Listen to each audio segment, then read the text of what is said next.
Australia టీ20 world cup preliminary స్క్వాడ్ను ప్రకటించింది. ఈ జట్టులో గాయాల నుండి కోలుకుంటున్న Pat Cummins, Josh Hazlewood, Tim David తిరిగి చోటు దక్కించుకోవడం ప్రధానమైన హైలైట్గా చెప్పుకోవచ్చు. జట్టుకు మిచెల్ మార్ష్ కెప్టెన్గా కొనసాగనున్నాడు. బ్యాటింగ్ విభాగంలో Mitchell Marsh, Travis Head, Glenn Maxwell, Matthew Stoinis, Cameron Green, Matthew షా, టిమ్ డేవిడ్ కీలకంగా ఉన్నారు.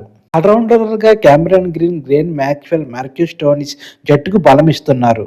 బౌలింగ్ విభాగంలో Pat Cummins, Josh Hazlewood, Adam Zampa, Nathan Ellis, Matthew Kuhnemann, Xavier బార్లెట్లు ఉన్నారు.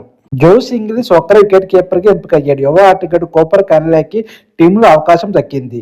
ఆస్ట్రేలియా టీంలో కీలక ప్లేయర్ అయినటువంటి ప్యాట్ కమిన్స్ వెన్నుగాయం నుంచి రికవరీ బాగా అవుతున్నాడు. ఈ నెల చివరిలో స్కాన్ తర్వాత అతని ఫైనల్ సెలక్షన్పై క్లారిటీ వస్తుంది. అదేవిధంగా టిమ్ డేవిడ్ బిగ్ బాష్ లీగ్లో ఆమ్స్ట్రింగ్ గాయం పాలయ్యాడు.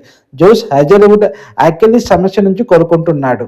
ఆస్ట్రేలియా సెలెక్టర్ జార్జ్ బెయిలీ మాట్లాడుతూ ఈ ముగ్గురు మంచి రికవరీలో ఉన్నారని, వరల్డ్ కప్కు అందుబాటులో ఉంటారని నమ్మకం వ్యక్తం చేశారు. ఫిబ్రవరి మరియు మార్చిలో జరగబోయే టీ20 వరల్డ్ కప్ను ఇండియా మరియు శ్రీలంక కలిసి ఆతిథ్యం ఇస్తుండగా ఆస్ట్రేలియా గ్రూప్ మ్యాచ్లు శ్రీలంకలోని కొలంబో మరియు పాలకెల్లో జరగనున్నాయి.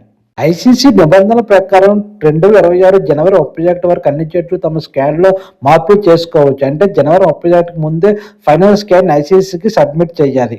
అందుకే ఇది ఆస్ట్రేలియా ప్రిలిమినరీ స్క్వాడ్ మాత్రమే. అవసరమైతే మార్పు తప్పకుండా ఉండొచ్చు. Thank you.